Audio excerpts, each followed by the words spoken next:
Actually ನಾನು ಕೇಳೋ ಪ್ರಶ್ನೆ, ಯೂಟ್ಯೂಬ್ನಲ್ಲಿ ಇಷ್ಟೊಂದು ದುಡ್ಡು ಬರುತ್ತಾ? ಶ್ರಮ ಹಾಕಿದ್ರೆ ಬರುತ್ತೆ ಸರ್. ಪತ್ತೇದಾರಿ ಕಾದಂಬರಿಗಳ ಪಿತಾಮಹ ಎನ್ ನರಸಿಂಹಯ್ಯನವರ ಮಗಳು ಕೇಳಿದ್ರು, ಇಂಟೆಷ್ಟು ವಾರಕ್ಕೊಂದು ವಿಡಿಯೋ ಹಾಕ್ತೀರಾ ಅಂತ ಕೇಳಿದ್ರು. ಇಲ್ಲ ಮೇಡಮ್. ತಿಂಗಳಿಗೂ ಹಾಕೋದಾ ಅಂದ್ರೆ ಇಲ್ಲ ಮೇಡಮ್. ಮತ್ತೆ ಯಾವಾಗ ಹಾಕ್ತೀರಿ? ನಮ್ಮ ತಂದೆ ಇಂಟರ್ವ್ಯೂ ಅಂದ್ರೆ 3-4 ದಿನಕ್ಕೆ ಹಾಕ್ತೀವಿ ಮೇಡಮ್. ಅಲ್ಲ ಏನು ನಿಮ್ಮ ಸ್ಕೆಡ್ಯೂಲ್ ಏನು ಅಂದ್ರೆ 3 ಹಾಕ್ತೀವಿ.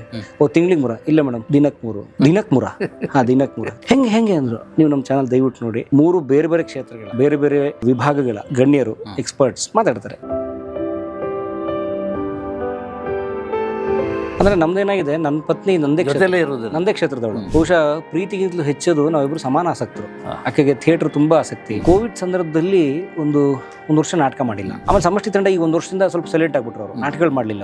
ಅವರು ನಮ್ಗೆ ಚಡಪಡಿಕೆ ಶುರು ಆಗೋಯ್ತು. ಯೂಟ್ಯೂಬ್ ಸ್ವಲ್ಪ ಸ್ಮೂತ್ ಆಗಿ ನಡೀತಾ ಇದೆ, ಜೀವನಕ್ಕೆ ನಡೀತಾ ಇದೆ, ತೊಂದರೆ ಇಲ್ಲ, ಜನ ಗುರುತಿಸ್ತಾರೆ, ಗೌರವಿಸ್ತಾರೆ. ಆದ್ರೆ ನನಗೆ ಲೈಫ್ ಸ್ಮೂತ್ ಆದ ತಕ್ಷಣ ಟೆನ್ಷನ್ ಆಗುತ್ತೆ, ಎಲ್ಲ ಸರಿ ಇದೆಯೋ ತಪ್ಪಿದೆ ಇಲ್ಲಿ ಅಂತ.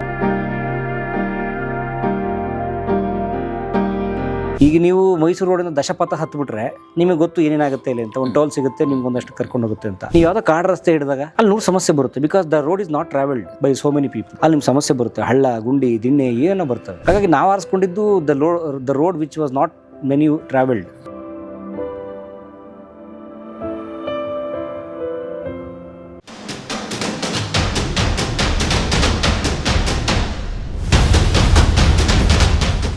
ಆ್ಯಕ್ಚುಲಿ ನಾನು ಕೇಳೋ ಪ್ರಶ್ನೆ, ಯೂಟ್ಯೂಬ್ನಲ್ಲಿ ಇಷ್ಟೊಂದು ದುಡ್ಡು ಬರುತ್ತಾ?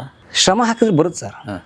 ನನಗೆ ಇವತ್ತು ಸಾಹಿತಿ ಎನ್ ನರಸಿಂಹಯ್ಯನವರು, ಡಿಟೆಕ್ಟಿವ್ ಪತ್ತೇದಾರಿ ಕಾದಂಬರಿಗಳ ಪಿತಾಮಹ ಎನ್ ನರಸಿಂಹಯ್ಯನವರ ಮಗಳು ಕೇಳಿದ್ರು, ಇಂಟೆಷ್ಟು ವಾರಕ್ಕೊಂದು ವಿಡಿಯೋ ಹಾಕ್ತೀರಾ ಅಂತ ಕೇಳಿದ್ರು. ಇಲ್ಲ ಮೇಡಮ್. ತಿಂಗಳಿಗೂ ಹಾಕೋದಾ ಅಂದ್ರೆ ಇಲ್ಲ ಮೇಡಮ್. ಮತ್ತೆ ಯಾವಾಗ ಹಾಕ್ತೀರಿ? ನಮ್ಮ ತಂದೆ ಇಂಟರ್ವ್ಯೂ ಅಂದರು. 3-4 ದಿನಕ್ಕೆ ಹಾಕ್ತೀವಿ ಮೇಡಮ್. ಅಲ್ಲ ಏನು ನಿಮ್ಮ ಸ್ಕೆಡ್ಯೂಲ್ ಏನು ಅಂದರೆ 3 ಹಾಕ್ತೀವಿ. ತಿಂಗಳಿಗೆ 3? ಇಲ್ಲ ಮೇಡಮ್, ದಿನಕ್ಕೆ 3. ದಿನಕ್ಕೆ 3? ದಿನಕ್ಕೆ 3 ಹಾಕ್ತೀವಿ. ದಿನಕ್ಕೆ 3? ದಿನಕ್ಕೆ 3 ಹಾಕ್ತೀವಿ ಮೇಡಮ್. ಹೆಂಗೆ ಅಂದರು. ನೀವು ನಮ್ಮ ಚಾನಲ್ ದಯವಿಟ್ಟು ನೋಡಿ. 3 ಬೇರೆ ಬೇರೆ ಕ್ಷೇತ್ರಗಳ ಬೇರೆ ಬೇರೆ ವಿಭಾಗಗಳ ಗಣ್ಯರು, ಎಕ್ಸ್ಪರ್ಟ್ಸ್ ಮಾತಾಡ್ತಾರೆ. ಅದನ್ನು ಶೂಟ್ ಮಾಡೋಕ್ಕೆ ಎಷ್ಟು ಶ್ರಮ ಇದೆ, ಶೂಟ್ ಮಾಡೋಕ್ಕೆ ಮೊದಲು ಅವ್ರನ್ನೆಲ್ಲ ಸಂಪರ್ಕ ಮಾಡೋಕ್ಕೆ ಎಷ್ಟು ಶ್ರಮ ಇದೆ, ಅವ್ರನ್ನು ಕನ್ವಿನ್ಸ್ ಮಾಡೋಕ್ಕೆ ಎಷ್ಟು ಶ್ರಮ ಇದೆ. ಕನ್ವಿನ್ಸ್ ಮಾಡಿದ್ಮೇಲೆ ಅವ್ರನ್ನ ಆ ಸಮಯ ತೊಗೊಂಡು ಸರಿಯಾಗಿ ಅದನ್ನು ನೋಟ್ ಮಾಡಿ ಇಟ್ಕೊಂಡು ಅವ್ರ ಹತ್ರ ಹೋಗಬೇಕು, ಆನ್ ಟೈಮ್ ಹೋಗಬೇಕು, ಶೂಟ್ ಮಾಡಬೇಕು, ತಂದು ಅದನ್ನು ನೀಟಾಗಿ ಎಡಿಟ್ ಮಾಡಬೇಕು. ಎಡಿಟಿಂಗ್ ನನಗೆ ಶೂಟ್ನ ಡಬಲ್ ಟೈಮ್ ತಿನ್ನುತ್ತೆ. ನಾನು 4 ತಾಸು ಮಲಗ್ತೀನಿ ಅಷ್ಟೇ.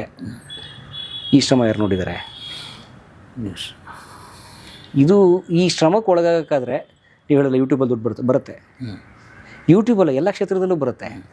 ಈ ಶ್ರಮ ಹಾಕಿದರೆ 18 ತಾಸು ನನ್ನ ವರ್ಕ್ ಸ್ಕೆಡ್ಯೂಲು. ನಾನು ಒಂದು ಇತ್ತೀಚೆಗೆ 3 ಚಾನಲ್ಗೆ ಎಟ್ ಎ ಟೈಮ್ ವರ್ಕ್ ಮಾಡ್ತಾಯಿದ್ದೆ. ಯೂಟ್ಯೂಬು ಚಾನಲ್ ಎಲ್ಲ ಸೇರಿ, ಅಂದರೆ ಮುಂದೆ ಚಾನಲ್ ಆಗುವಂಥದ್ದು, ಇನಾಗ್ರೇಟ್ ಆಗುವಂಥದ್ದು ಮಾಡ್ತಾಯಿದ್ದೆ. ಮನೆಯಲ್ಲಿ ಕೆಲಸ ಶುರು ಮಾಡಿದಲ್ಲಿ ನಾನು ಜಗತ್ತನ್ನೇ ಮರೆತುಬಿಟ್ಟೆ. ಅಲ್ಲಿಗೆ ಅದು ಮಾಡಬೇಕು, ಇದು ಮಾಡಬೇಕು, ಇದು ಬರಬೇಕು, ಇದು ಊಟ ಮಾಡೋಗ್ಲ ಅದೇ ಯೋಚನೆ. ಇಲ್ಲ ಮಗ ಹೇಳಲಿಕ್ಕೆ ಶುರು ಮಾಡ್ದ, ಅಪ್ಪ ನೀನು ಮೊದಲಾಗಿರಲ್ಲ ಅಂತೇಳಿ. ನನಗೆ ಆಗ ಸ್ಟ್ರೈಕ್ ಆಯಿತು. ಅದಕ್ಕಿಂತ ಹೆಚ್ಚಾಗಿ ನನ್ನ ಮಿಸಸ್ ಏನು ಹೇಳಿದಂದರೆ, ಒಂದು 10 ನಿಮಿಷ ಮಾತಾಡಲಿಕ್ಕೆ ಟೈಮ್ ಕೊಡ್ತೀರಾ ಅಂತೇಳಿ. ನನಗೆ ಆಗ ನಿಜವಾಗ್ಲೂ ಶಾಕ್ ಆಗೋಯಿತು. ಇದು ನಾನು ಎಲ್ಲಿ ಹೋಗ್ತಾಯಿದ್ದೀನಿ, ಈ ವಯಸ್ಸಲ್ಲಿ ನಾನು ಇದನ್ನೆಲ್ಲ ಮಾಡ್ತಾಯಿದ್ದೆ. ಬಟ್ ಮನೆ ವಾತಾವರಣದಿಂದ ನಾನು ತುಂಬ ದೂರ ಬಂದುಬಿಟ್ಟಿದ್ದೆ. ತಕ್ಷಣ 2 ಕಳಿಸ್ಬಿಟ್ಟೆ. ಅದು ನಿಮಗೆ ಆಗಿಲ್ವಾ ಅಂತ ನಾನು ಕೇಳಿದೆ. ಅಂದರೆ ನಮ್ಮದೇನಾಗಿದೆ, ನನ್ನ ಪತ್ನಿ ನಂದೇ ಕ್ಷೇತ್ರದವಳು. ನಾನು ನನ್ನ ಪತ್ನಿ ಬಹುಶಃ ಪ್ರೀತಿಗಿಂತಲೂ ಹೆಚ್ಚದು ನಾವಿಬ್ಬರು ಸಮಾನ ಆಸಕ್ತರು. ಆಕೆಗೆ ಥಿಯೇಟ್ರ್ ತುಂಬ ಆಸಕ್ತಿ, ನನಗೂ ಆಸಕ್ತಿ. ನೋಡಿ, ನಾವು ಕೋವಿಡ್ ಸಂದರ್ಭದಲ್ಲಿ ಒಂದು ವರ್ಷ ನಾಟಕ ಮಾಡಿಲ್ಲ. ಆಮೇಲೆ ನಮ್ಮ ಸಮಷ್ಟಿ ತಂಡ, ನಾವು ಮೊದಲಿಂದ ಅಲ್ಲೇ ಇದ್ದೀವಿ, ಅಲ್ಲಿ ಮಾಡಿದ್ವಿ. ಆಮೇಲೆ ಸಮಷ್ಟಿ ತಂಡ ಈಗ 1 ವರ್ಷದಿಂದ ಸ್ವಲ್ಪ ಸೈಲೆಂಟ್ ಆಗ್ಬಿಟ್ರು. ಅವರು ನಾಟಕಗಳು ಮಾಡಲಿಲ್ಲ, ಅವರು ಹೊಸ ಪ್ರೊಡಕ್ಷನ್ ಮಾಡಲಿಲ್ಲ. ನಮ್ಗೆ ಚಡಪಡಿಕೆ ಶುರು ಆಗೋಯ್ತು. ಯೂಟ್ಯೂಬು ಸ್ವಲ್ಪ ಸ್ಮೂತಾಗಿ ನಡೀತಾ ಇದೆ, ಜೀವನಕ್ಕೆ ನಡೀತಾ ಇದೆ, ತೊಂದರೆ ಇಲ್ಲ, ಜನ ಗುರುತಿಸ್ತಾರೆ, ಗೌರವಿಸ್ತಾರೆ. ಆದರೆ ನನಗೆ ಲೈಫ್ ಸ್ಮೂತ್ ಆದ ತಕ್ಷಣ ಟೆನ್ಷನ್ ಆಗುತ್ತೆ. ಲೈಫು ಈ ಅಲ್ವಲ್ಲ, ಏನೋ ಎಲ್ಲ ಸರಿ ಇದೆಯೋ ತಪ್ಪಿದೆ ಇಲ್ಲಿ ಅಂತ. ಸೊ ಹಾಗಾಗಿ ನಾನು ನನ್ನ ಪತ್ನಿ, ಹಾಗಾದ್ರೆ ನಾವು ನಾಟಕ ಮಾಡ್ತಾಯಿಲ್ಲ, ನಮಗೇನು ಒದ್ದಾಟ ಇಲ್ಲ ಹಂಗಾಗಿ ಅಂತ ನಾವೇನು ಮಾಡಿದ್ವಿ, ಈ ನಾಟಕ ಹಂಗಾರೆ ಈಗ ಹೈ ಟೈಮ್ ಮಾಡೋಣ ಅಂಥೇಳಿ ನಮ್ಮ ಗಿರಿರಾಜ್ ಅವ್ರಿಗೆ ಒಪ್ಸಿದ್ವಿ, ಮಾಡಿದ್ವಿ. ಸೊ ಏನಾಗುತ್ತೆ ನೋಡಿ, ಇಷ್ಟು ಯೂಟ್ಯೂಬು ಇಷ್ಟು ಇದ್ರ ಮಧ್ಯೆ ನಾನು ಪ್ರತಿದಿನ 3 ವಿಡಿಯೋ ಹಾಕೋ ಇದರಲ್ಲೂ ಕೂಡ ನಾವು ನಾಟಕ ಮಾಡ್ತಾಯಿದ್ದೀವಿ. ನಾನೇ ಒಂದು ಶಾರ್ಟ್ ಫಿಲ್ಮ್ ಡೈರೆಕ್ಟ್ ಮಾಡಿದೆ, ಅವಳು ಅಂತ. ಅದಕ್ಕೆ ಸ್ಟೇಟ್ ಅವಾರ್ಡ್ ಬಂದ್ಬಿಡ್ತು. ನನ್ನ ಪತ್ನಿ ಮೇಲೆ ಲೀಡ್ ಆ್ಯಕ್ಟ್ರೆಸ್ ಅದ್ರಲ್ಲಿ. ಸೊ ನಮ್ಮ ಪ್ಯಾಷನ್ ಏನಿದೆ ನಾವು ಮಾಡ್ತೀವಿ. ನನ್ನ ಪತ್ನಿ ಇದ್ರಲ್ಲಿ ಡೈರೆಕ್ಟ್ಲಿ ಇನ್ವಾಲ್ಡ್, ನಮ್ಮ ಪ್ರತಿ ಹೆಜ್ಜೆಲೂ. ಸೊ ಹಾಗಾಗಿ ಬಹುಶಃ ಆಕೆಗೆ ನಾನು ಮಿಸ್ ಮಾಡ್ಕೊಳ್ಳೋದು, ಅಥವಾ ನಂಗೆ ಈ ಪ್ರಶ್ನೆ ತುಂಬ ಜನ ಕೇಳ್ತಾರೆ, ನೀವು ಫ್ಯಾಮಿಲಿಗೆ ಯಾವ ಟೈಮ್ ಕೊಡ್ತೀವಿ ಅಂತ. Know the entire life is A family time.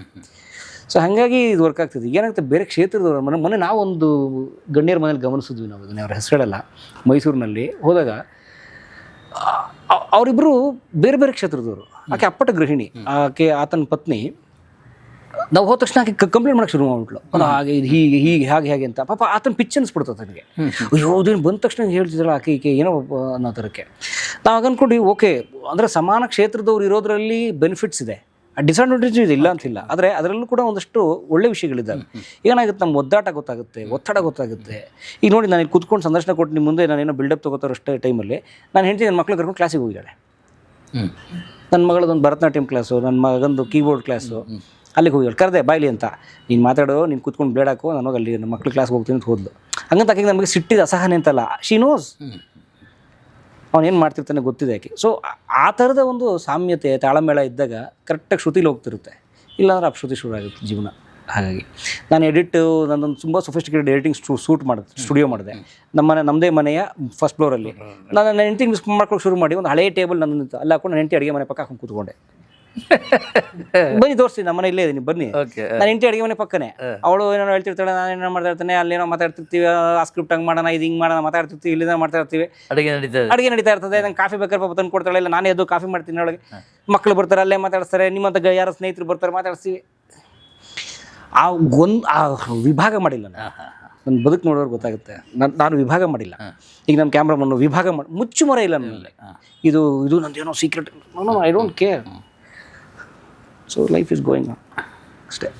Darshan camera assistant ಆಗಿರುವಾಗ ಅವ್ರಿಗೆ ಒಂದು ಎಕ್ಸ್ಪೀರಿಯೆನ್ಸ್ ಆಯಿತು. ಊಟಕ್ಕೆ ಕ್ಯೂ ನಿಂತಿರುವಾಗ ಕಾಲೆಲ್ಲ ನೋಯ್ಲಿಕ್ಕೆ ಶುರು ಆಯಿತು. ತಟ್ಟೆ ಇಟ್ಕೊಂಡು ಬಂದು ಒಂದು ಚೇರ್ನಲ್ಲಿ ಕೂತ್ಕೊಂಡ್ಬಿಟ್ರು. ಸ್ವಲ್ಪ ಹೊತ್ತಿನಲ್ಲಿ ಒಬ್ಬ ಬಂದು ಇವನೇ ಯಾವನಯ್ಯ ಅಂತ ಚೇರ್ ಎಳೆದ್ಬಿಟ್ರು. ಆಗ ಆತ ಮನಸ್ಸಿನಲ್ಲಿ ಯೋಚನೆ ಮಾಡಿದ್ದಾನೆಂದರೆ, ಒಂದಲ್ಲ ಒಂದು ದಿವಸ ಕನ್ನಡ ಚಿತ್ರರಂಗದ ಸಿಂಹಾಸನ ನಾನು ಏರ್ತೇನೆ ಅಂತ.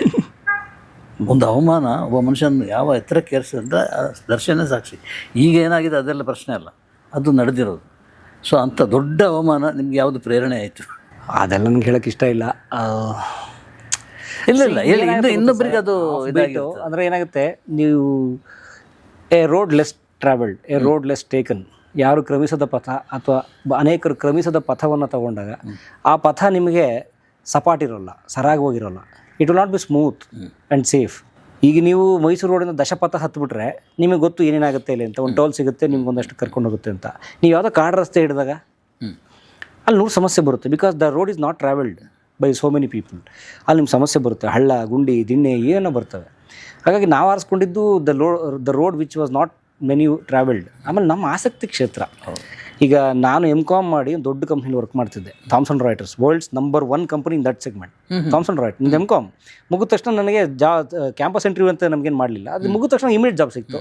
ನಾನು ಬರೀ ಚಿಲ್ಲರೆ ಕಾಸಿಗೆ ಓದಾಡ್ತಾ ಇದ್ದನು, ಹೂ ಕಟ್ಕೊಂಡು ಹಾಲು ಮಾರ್ಕೊಂಡು ಓಡ್ತಾ ಇದ್ದು ರೋಡ್ ಹುಡುಗ, ಕಾಲಿಗೆ ಚಪ್ಪಲಿದೆ ಓಡ್ತಿದ್ದು ಹುಡುಗನಿಗೆ. ತುಂಬ ಒಳ್ಳೆ ಸಂಬಳ, AC ಆಫೀಸು, ತುಂಬ ಚೆನ್ನಾಗಿದೆ. ನಾನು 2006ರಲ್ಲಿ 6-7ರಲ್ಲಿ ನಾನು ರಾಜ, ನಾನು ಒಳ್ಳೆ ಸಂಬಳ ನನಗೆ. ಈಗಿದ್ರೆ ನನಗೆ ಒಂದು 2 ಲಕ್ಷ ಸಂಬಳ ನನಗೆ. ಯಾಕಂದ್ರೆ ನನ್ನ ಕಲೀಗ್ಸ್ ತೊಗೋತಿದ್ದಾರೆ ಅದೇ ಟೈಮಲ್ಲಿ ಇದ್ದರು. ನಾನು ಬರೀ 6 ತಿಂಗಳು 8 ತಿಂಗಳು ಬಿಟ್ಬಿಟ್ಟೆ ಜಾಬು. ಬಿಕಾಸ್ ನನಗೆ ನಾನು ಹೇಳಿದೆ, ನನ್ನ ಲೈಫ್ ಸ್ಮೂತ್ ಆದ ತಕ್ಷಣ ನನಗೆ ಟೆನ್ಷನ್ ಆಗುತ್ತೆ, ನನಗೆ ಏನೋ ಸರಿ ಇಲ್ಲ ಇಲ್ಲಿ ಅಂತ. ಸೊ ಅದು ಬಿಟ್ಟು ನಾನು ಥಿಯೇಟರು, ಸಿನಿಮಾ, ಅದು ಇದು ಡಾಕ್ಯುಮೆಂಟ್ರಿ ಎಲ್ಲ ಪಜಿತಿಗೆ ಬಿದ್ವಿ ನಾವು. ಆವಾಗಲೇ ಗೊತ್ತು ನಮಗೆ ಸಮಸ್ಯೆ ಆಗುತ್ತೆ ಇಲ್ಲಿ ಅಂತ. ಸೊ ಹೀಗಾಗಿ ನಾವು ಯಾರನ್ನೋ ಬೈತಾ, ಇನ್ಯಾರನ್ನೋ ದೂಷಿಸ್ತಾ, ನನಗೆ ಇವನು ಹೆಂಗಿನ್ ಮಾಡಿಬಿಟ್ಟ ಅಂತ ಇದಾವೆ, ಇಲ್ಲ ಅಂತಲ್ಲ. ಆದರೆ ಅದನ್ನ ಹೇಳೋ ಅವಶ್ಯಕತೆ ಇಲ್ಲ. It is the part of life. ಅದು ಜೀವನದ ಭಾಗ. ಈಗ ನಾನು ಕಂಪ್ನಿಲೇ ಇದ್ದಿದ್ರೆ ನಮ್ಮ ಮ್ಯಾನೇಜರ್ ಯಾವತ್ತೋ ಹೋಗಿರೋನು, ಅದು ನಾನೇನು ಕಷ್ಟ ಅಂತ ತೊಗೋಬೇಕಾ, ಅವಮಾನ ಅಂತ ತೊಗೋಬೇಕಾ, ಅಥವಾ ಏನೋ ಪೊಲಿಟಿಕ್ಸ್ ಮಾಡಿ ನಾನು ಪ್ರಮೋಷನ್ ತೆಗಿತಿದ್ರು ಯಾರೋ ಒಬ್ಬರು. ಯಾಕಂದರೆ ತುಂಬ ಜನಕ್ಕಾಗುತ್ತಾನೆ. ಹಾಗಾಗಿ ಪ್ರತಿ ಕ್ಷೇತ್ರದಲ್ಲೂ ಇದೆ. ನಾವಂತೂ ಇದನ್ನು ಪ್ಯಾಷನ್, ನಿಮ್ಮ ಹೃದಯ ಹೇಳುವ ಕೆಲಸವನ್ನು ಆರಿಸ್ಕೊಂಡಾಗ ಅದು ನಿಮ್ಮ ಹೃದಯವನ್ನೇ ಫಸ್ಟು ಚುಚ್ಚಿ ಪರೀಕ್ಷೆ ಮಾಡುತ್ತೆ. ನಮಗೆ ತುಂಬ ಪರೀಕ್ಷೆ ಮಾಡುತ್ತೆ, ಇವ್ನು ತಡ್ಕೊಳ್ಳೋಕೆ ಶಕ್ತಿ ಇದೆಯಾ ಇಲ್ಲೋ, ಚುಚ್ಚಿ ನಿಮ್ಗೆ ಹಿಂಸೆ ಕೊಟ್ಟು ಸಾಯಿಸುತ್ತೆ. ಆದರೆ ಈಗ ಆಗಲ್ಲ, ಇವನು ಎಲ್ಲ ಮೀರ್ಬಿಟ್ಟವನೇ, ನಿಮ್ಮ ಬಿಯಾಂಡ್ ಲಿಮಿಟ್ ಏನು ಅಂತಂದಾಗ ಆಯ್ತಪ್ಪ ಹೋಗಿ ಮುಂದೆ ಅಂತ. ಅಷ್ಟೇ ಜೀವನ, ಅಷ್ಟೇ ಸರ್. ನಾನು ಯಾಕೆ ಕೇಳಿದೆ ದರ್ಶನ್ ಆ ಘಟನೆಯನ್ನು ಹೇಳಿದ್ದು ಉದ್ದೇಶ ಏನಂದರೆ, ಇನ್ನೊಬ್ಬ ಅದೇ ಥರ ಒದ್ದಾಡ್ತಾ ಇರ್ತಾನೆ, ಅದೇ ಅವಮಾನ ಅನುಭವಿಸ್ತಾ ಇರ್ತಾನೆ, ಅವನಿಗೆ ಒಂದು ಆರಾಮಾಗಿ ಅವನಿಗೊಂದು ಸೇಫರ್ ಸೈಡ್ ಇದು ಆಲೋಚನೆ ಬರಲಿ ಅಂತೇಳಿ, ಆ ಕಾರಣ ಒಂದು ಪಾಸಿಟಿವ್ ಆಗಿ ಯೋಚನೆ ಮಾಡುವಂಥದ್ದು ಅಂತೇಳಿ. ಅದು ಇದಾವೆ ಬೇಡ, ಯಾಕೆ ಸುಮ್ಮನೆ ಅವಲ್ಲ ಹೆಸರು ಹೇಳಬೇಕಾಗಿಲ್ಲ, ಬೇಡ. ನಾವು ಇಂಟರ್ವ್ಯೂಗೆ ಹೋದಾಗ ಚಪ್ಪಲಿ ಗೂಡ ಹತ್ರ ಕೂರಿಸಿದವ್ರು ಇದ್ದಾರೆ. ಇಂಟರ್ವ್ಯೂಗೆ ಒಬ್ರು ಕರೆದು ಮಂಡ್ಯವ್ರಿಗೂ, ಆಮೇಲೆ ಅಲ್ಲಿ ಫೋನ್ ಮಾಡಿದಾಗ ಸರಿ ನಾನು ಬೆಂಗಳೂರಲ್ಲಿ ನಿಮಗೆ ಅವ್ನು ಮಂಡ್ಯಕ್ಕೆ ಹೋಗಿದ್ದು ಅಂತ ಹೇಳಿದವ್ರು ಇದ್ದಾರೆ. ಅವೆಲ್ಲ ಇದ್ದಾವೆ. ಅದನ್ನೆಲ್ಲ ಹೇಳ್ತಾ ಯಾಕೆ ಓಕೆ ಸುಖಪಟ್ಟಾಗ ನಾವೆಲ್ಲ ಹೇಳಿದ್ದೀವಿ, ಗುಕ್ಕಾದಾಗ ಯಾಕೆ ಹೇಳಿ ಬಿಟ್ಬಿಡೋದು ಅಷ್ಟೇ. ರವಿಗೆಲ್ಲ ಗೊತ್ತಿರ್ತದೆ. ಅಲ್ಲ ಅಥವಾ ಹಾಗಿರ್ಲಿಕ್ಕಿಲ್ಲ ಸರ್. ಅಂದ್ರೆ ಬೇಸಿಕ್ ಆಗಿ ಅವ್ರಿಗೆ ದರ್ಶನ್ ಅವ್ರಿಗಾದ್ರೆ ನಟರಾಗಬೇಕು ಅಂತ ಬಂದಿದ್ರು ಆ ಕ್ಯೂ ಅಲ್ಲಿ ನಿಂತಿರ್ಬೋದು. ಹೌದು. ಈಗ ನಾನು ಅಸಿಸ್ಟೆಂಟ್ ಸ್ಟಿಲ್ ಫೋಟೋಗ್ರಾಫರ್ ಆಗಿದ್ದೆ. ನಾನು ಕ್ಯೂ ಅಲ್ಲೇ ತಟ್ಟೆ ತಗೊಂಡು ಹೋಗ್ಬೇಕಲ್ಲ. ಅದು ಆದ್ಮೇಲೆ ಕ್ಯಾಮ್ರಾಮನ್ ಆದ್ಮೇಲೆ ಟೇಬಲ್ ಹಾಕಿ ಊಟಕ್ಕೆ ಕೊಡ್ತಾರೆ. ಈ ಪ್ರೊಸೆಸ್ ಅಲ್ಲಿ ಬಂದಿದ್ದೀವಿ. ಹಿಂಗಾಗಿ ಅದು ಅವಮಾನ ಅನಿಸ್ಲಿಕ್ಕಿಲ್ಲ. ಇವರು ಅಸಿಸ್ಟೆಂಟ್ ಡೈರೆಕ್ಟರ್ ಆಗಿ ಬಂದಾಗ ಅಸಿಸ್ಟೆಂಟ್ ಡೈರೆಕ್ಟರ್ ಕ್ಯೂ ಅಲ್ಲೇ ತಗೋಬೇಕಾಗುತ್ತೆ. ಅದು ರೂಲ್ ಅದು ಅಷ್ಟೇ. ಇವರು ಡೈರೆಕ್ಟರ್ ಆದ್ರೆ ಅವರು ಚೇರ್ ಹಾಕ್ತಾರೆ, ಕೈ ತೊಳಿತಾರೆ, ತಟ್ಟೆ ಕೊಡ್ತಾರೆ, ಕೈ ತೊಳೆದು ನೀರು ಕೊಡ್ತಾರೆ. ಆ ಪ್ರೊಸೀಜರ್ ಬಂದಾಗ ಅದು ಅವಮಾನ ಅನಿಸ್ಲಿಕ್ಕಿಲ್ಲ ಏನು. ಬಟ್ ಅವರು ನಟರಾಗಿ ಬಂದಿದ್ದಕ್ಕೆ ಅನಿಸಿರ್ಬೋದು ದರ್ಶನ್ ಅವ್ರಿಗೆ. ನಾವು ಅಸಿಸ್ಟೆಂಟ್ ಆಗಿ ಬಂದಿರೋದ್ರಿಂದ ಕ್ಯೂ ಅಲ್ಲೇ ಬರಬೇಕು, ಸ್ಟೂಲ್ ಅಲ್ಲೇ ಕುತ್ಕೋಬೇಕು, ಪ್ರೊಸೆಸ್ ಅಲ್ಲೇ ಹೋಗ್ಬೇಕಲ್ಲ, ತಟ್ಟೆ ಅಲ್ಲಿ ಹೋಗಿ ಇಡ್ಬೇಕು. ಹಂಗೆ ಈಗ ಡೈರೆಕ್ಟರ್ ಕ್ಯಾಮ್ರಾಮನ್ ಜಾಣ ಉತ್ತರ ಕೊಟ್ಟಿದ್ದೀರಿ. ಇಲ್ಲ ಸರ್, ಸೂಪರ್. ಡೈರೆಕ್ಟರ್ ಆದ್ಮೇಲೆ ಅದು ಕ್ಯಾಮ್ರಾಮನ್ ಆದ್ಮೇಲೆ ಡಿಒಪಿ ಆದ್ಮೇಲೆ ಅವನೇ ಕೈ ಕಳಿಸ್ತಾರೆ. ಆಯ್ತು, ನಿಮ್ಗೊಂದು ಇನ್ಸಿಡೆಂಟ್ ಹೇಳ್ತೀನಿ. ಹೇಗೆ ಜೀವನ ಬದಲಾಗುತ್ತೆ ಅನ್ನಕ್ಕೆ. ನಾವು ಒಂದ್ಸಲ ಹೈದ್ರಾಬಾದ್ ಹೋದ್ವಿ, ನಾನು ಹೋದ್ವಿ. ನಮ್ಮ ಕಲಾ ಮಾಧ್ಯಮ ರೀಸ್ಟಾರ್ಟ್ ಆದ ಬಿಗಿನಿಂಗ್ ಡೇಸ್ ಅಲ್ಲಿ ಹೈದ್ರಾಬಾದ್ಗೆ. ಯಾಕೆ ಆ ಹೆಸರು ಹೇಳ್ತೀನಿ, ನಮ್ಮ ರೂಪಾದೇವಿ ಮೇಡಮ್, ಯಾರಿವನು ರಾಘವ ಸಾಂಗು, ರೂಪಾದೇವಿ ನನ್ನ ಫೇವ್ರೆಟ್ ಹೀರೋಯಿನ್ ಅವರು. ಅದು ಇದಕ್ಕೆ ನಾವು ಸಾಕ್ಷಿ ಆಗಿದ್ವಿ. ಊಟಿಯಲ್ಲಿ ಗಲಾಟೆ ಆದಾಗ ಹೊಡೆತ ಬಿದ್ದಾಗ ಓಡ್ಕೊಂಡು ಬಂದಾಗ ಇಂಟರ್ವ್ಯೂ ಮಾಡಿದ ಯಾರಿವನು ಸಾಂಗ್, ಆ ಸಾಂಗ್ ನಾವು ತುಂಬಾ ಇಷ್ಟದ ಸಾಂಗ್. ನಾನು ಅವ್ರು ದೊಡ್ಡ ಹೋದ್ರ ನಾವು ಹುಡ್ಕೊಂಡು ಹೈದ್ರಾಬಾದ್ ನಾವು ಇಂಟರ್ವ್ಯೂ ಇದೆ. ಆಕೆ ಎಷ್ಟು ಖುಷಿ ಪಟ್ರು. ನಮ್ಮ ಮನೇಲಿ ಅವ್ರ ಮನೇಲಿ ನಮ್ಗೆ ಊಟ ಹಾಕಿ ಸಂಭ್ರಮಿಸಿದ್ರು. ಕನ್ನಡದವ್ರು ಬಂದಿದ್ದಾರೆ ಇಲ್ಲಿ ಅಂತ. ನಾವು ಹೋದ್ವಿ, ಹೈದ್ರಾಬಾದ್ ಬಸ್ಸಲ್ಲಿ ಹೋದ್ವಿ. ನಾವು ಕಲಾ ಮಾಧ್ಯಮ restart dates 2020, lockdown open sir. Just lockdown open bus ಬಿಟ್ರು. ನಾವು ಫಸ್ಟ್ ದೊರೆ ಭಗವಾನ್ ಹತ್ರ ಹೋಗಿ ಕೇಳಿದ್ವಿ, ಸರ್ ರೂಪಾದೇವಿ ಮೇಡಮ್ ನಂಬರ್ ತಗೊಳ್ಳಿ, ಫೋನ್ ಮಾಡಿ ಅವ್ರಿಗೆ ಮಾತಾಡಿ ಅಂತ. ಅವ್ರು ಫೋನ್ ಮಾಡಿ ಹೇಳ್ಬಿಟ್ರು, ಸಿಗ್ತಾ ರೂಟ್ ಕ್ಲಿಯರ್ ಹೋಗೋಣ ಅಂತ ನಾವು ಹೋದ್ವಿ. ತುಂಬಾ ಟೈಟ್ ಪೊಸಿಷನ್. ಅವಾಗಿನ್ನು ಯೂಟ್ಯೂಬ್ ಅಲ್ಲಿ ಇನ್ಕಮ್ ಬರ್ತಾ ಇಲ್ಲ, ಒದ್ದಾಟ. ಅದು ಯಾವುದೋ ಒಂದು ಕಾರಣಕ್ಕೆ ಯೂಟ್ಯೂಬ್ ನಾನು ದುಡ್ಡು ಪೇಮೆಂಟ್ ಹೋಲ್ಡ್ ಮಾಡ್ಬಿಟ್ಟಿದೆ, ಅದ್ಯಾವುದೋ ಪಿನ್ ಹಾಕಿಲ್ಲ ಅಂತ. ತುಂಬಾ ಒದ್ದಾಟ. ಹೆಂಗೋ ಒಂದು 5,000 ಸಾಲ ಮಾಡ್ಕೊಂಡು ಹೋದ್ವಿ ನಾವು. ಹೈದ್ರಾಬಾದ್ ಬಸ್ ಇಳಿತೀವಿ. ಒಂದು ಇಡೀ ರಾತ್ರಿ ಜರ್ನಿ ಮಾಡಿದ್ವಿ. ಸೊ ನೀವೇನ್ ಮಾಡ್ತೀರಿ? ಟೈರ್ಡ್ ಆಗಿತ್ತು. ಏನ್ ಮಾಡ್ತೀರಿ?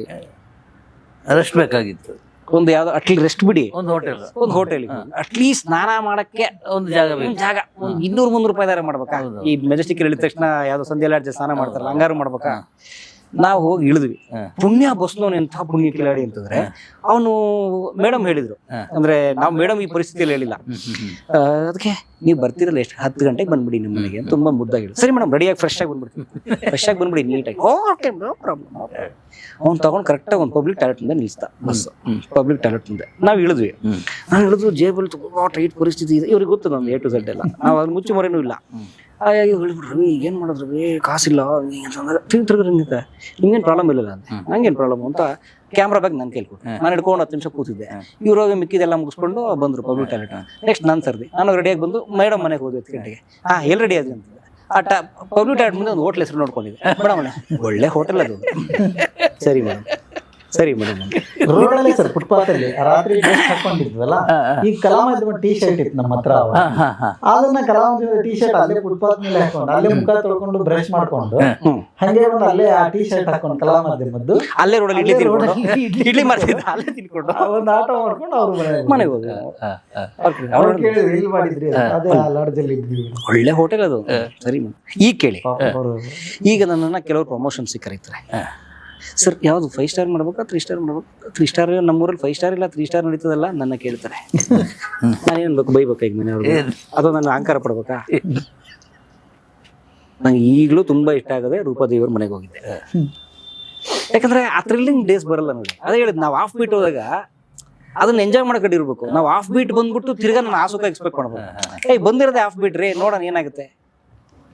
ಅದ್ರ ಥ್ರಿಲ್ ಇದೆಯಲ್ಲ, ಅದು ₹1 ಕೋಟಿ ಕೊಟ್ಟರು ಸಿಗಲ್ಲ. ಅದು ಹೀಗಾಗಿ ಹಾಗೆ ನಾನು ಬೈದಿದ್ನ ಇದು ಅಂತ ಹೇಳಲ್ಲ. It's there, okay okay going. Sorry ಜಾಸ್ತಿ. ಅಲ್ಲಿಂದ ಇಲ್ಲಿವರೆಗೆ ಬಂದು ತಲುಪಿದ್ದೀರಿ? ಎಲ್ಲೂ ತಲುಪಿಲ್ಲ ಸರ್ ನಾವು. ಆಮೇಲೆ ನಮಗೆ ಡೆಸ್ಟಿನೇಷನ್ ಬಗ್ಗೆ ನಮ್ಮ ನಂಬಿಕೆ ಇಲ್ಲ. ಒಂದು ಗುರಿ ಏನಿಲ್ಲ, ಏನಿಲ್ಲ. ಈಗ ಯಾವ್ದು ದಾರಿ ಎಲ್ಲಿದೆ ಹೇಳಿ? ಈಗ ಗಣೇಶ್ ಸರ್ ಎಲ್ಲಿಗೆ ಹೋಗ್ಬೇಕು ಅನ್ಕೊಂಡ್ರೆ ಕಾಸರಗೋಡು ಬಿಟ್ಟು ಬಂದಾಗ ಏನಿಲ್ಲ. So just blank. ಗುರು ಇಲ್ಲ, ಹಿಂದೆ ಗುರು ಇಲ್ಲ, ಮುಂದೆ ಗುರಿ ಇರಲಿಲ್ಲ. ಏನಾಗ್ಬೋದು ಗೊತ್ತಿಲ್ಲ. ಒಂದು ಜೀವನ ಹೊಟ್ಟೆಪಾಡು ಅಷ್ಟೇ. ಅದಕ್ಕೆ ಎಷ್ಟು ಬೇಕೋ ಅಷ್ಟು ದುಡಿಬೇಕು ಅಂತೇಳಿ ಅದಕ್ಕೆ ಸ್ಕ್ರೀನ್ ಪ್ರಿಂಟಿಂಗ್ ಅದು ಇದೆಲ್ಲ ಮಾಡ್ಕೊಂಡು ಇಲ್ಲಿಗೀಗ ನೆಮ್ಮದಿಯಾಗಿದ್ದೀನಿ. ಸಾಕು ನಿಮ್ಗೆ ತಲುಪಿದೆ ಅಂತ ಅನ್ಸ್ತಾ? ಇಲ್ಲ, ನೀವು ತಲುಪಿದ್ರೆ ಇದೆಲ್ಲ ಬಿಟ್ಬಿಡ್ಬೇಕಲ್ವಾ? ಆರಾಮ ಮನೆ ಕಾಲ್ ಮೇಲೆ ಕಾಲ್ ಹಾಕೊಂಡು ತಲುಪಿದ್ದೀನಿ ಹೆಂಗೆ ಅಂತ ಮಾಡ್ಕೊಂಡು ಮನೇಲಿ ಬರ್ತಾ ಇದ್ದಾರೆ ಅಲ್ವಾ? ಆರಾಮಾಗಿರಿ. ಚಾನ್ಸೇ ಇಲ್ಲ, ಆಗಲ್ಲ, ಚಾನ್ಸೇ ಇಲ್ಲ. ಹಂಗಾಗಲ್ಲ. ಭಾರ್ಗವ್ ಅವ್ರು ಬನ್ನಿ, ಭಾರ್ಗವ್ ಅವರು ನಾನು ನೋಡಿದ್ದ ಲೆಜೆಂಡ್ಸ್ಗಳಲ್ಲಿ ಒಬ್ರು ಭಾರ್ಗವ್ ಅವರು. ತಮ್ಮ ಏನಾದ್ರು ಮಾಡ್ಬೇಕು ತಮ್ಮ ಅಂತಿರ್ತಾರೆ. ಅಟ್ ದಿ ಏಜ್ ಆಫ್ 80 ಹತ್ತತ್ರ 90 ಇದ್ದಾರೆ ಅವ್ರು ಎಲ್ಲಿದ್ದಾರೆ ಈಗ? ಈಗ ಅವ್ರು ಸಹಕಾರ ನಗರದ ಒಂದು ಫ್ಲಾಟಲ್ಲಿ ಇದ್ದಾರೆ. ಇಲ್ಲಿ ಬಸವೇಶ್ವರ ನಗರದಲ್ಲಿರುವಾಗ ನಾನು ಹೋಗಿದ್ದೆ, ಆ ಮನೆ ನೋಡಿದ್ದ. ನಾವು ಆ ಮನೆ ಹೋಮ್ ಟೂರ್ ಮಾಡಿದ್ದೀವಿ. ನಾವು ಆ ಮನೆ ಮಕ್ಳ ಥರ ಇದ್ವಿ. ಒಂದು ವರ್ಷ ಆ ಮನೆ ಮಕ್ಳ ಥರ ಆಗ್ಬಿಟ್ಟಿದ್ವಿ ನಾವು. ಈಗ ಅದು ಆಕ್ಚುಲಿ ಹೊಡೆದಾಕಿದ್ದಾರೆ ಸರ್, ನಮ್ಮಲ್ಲಿ ಡಾಕ್ಯುಮೆಂಟ್ ಆಗಿದೆ. ಆ ಮನೆ ಹೊಡೆದಾಗ ಆಲ್ರೆಡಿ ಅಪಾರ್ಟ್ಮೆಂಟ್ ಕಟ್ಟಾಯ್ತು. ಆದ್ರೆ ನಮ್ಮಲ್ಲಿ ಕಲಾಮಾಧ್ಯಮದಲ್ಲಿ ವಿಡಿಯೋ ಇದೆ. ಭಾರ್ಗವ ಅವ್ರ ಮನೆ ಶೇರ್ ಮಾಡ್ಕೊಂಡು ಬಿಟ್ರ ಪ್ರೀತಿ ವಾತ್ಸಲ್ಯ ಮನೆ ಹೊಡೆದಾಕ್ಬಿಟ್ರು. ಅಲ್ಲಿ ಒಂದು ಶೂಟಿಂಗ್ ಅಪಾಯಕ್ಕೆ ಇರ್ಲಿ ಅಂತೇಳಿ, ಅಂದ್ರೆ ಈ ಸಿನಿಮಾದ ಕೆಲಸ ಇಲ್ಲದಿದ್ರೆ ಒಂದು ಶೂಟಿಂಗ್ ಒಂದು ಜಾಗ ಕೊಡೋಣ ಅಂತೇಳಿ ಒಂದು ಕಡೆ ಕಟ್ಟಿದ್ರು. ಅದನ್ನ ಹೇಳಿದ ನಾನು. ಅಲ್ಲಿ ನಮ್ಮ ವಿಡಿಯೋನೇ ಇದೆ ನೋಡಿ. ಅವ್ರು ತುಂಬಾ ಚೆನ್ನಾಗಿ ಹೇಳಿದ್ರು, ತಮ್ಮ ನನ್ನ ಮನೆ ಈಗ ಕಟ್ಟಿರೋದೆ, ಇದನ್ನ ಶೂಟಿಂಗ್ ಬಾಡಿಗೆ ಕೊಟ್ರೆ ಎಷ್ಟು ಬರುತ್ತೆ ಹಿಂಗೆ ಅಂತ.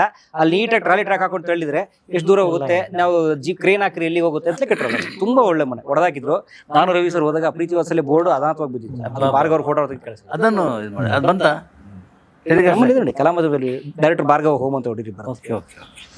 ನಮ್ಮಲ್ಲಿ ವೈರಲ್ ವಿಡಿಯೋ. ಆ ಥರ ಲೈಫ್ ಆಕಸ್ಮಿಕಗಳ ಸಂತೆ.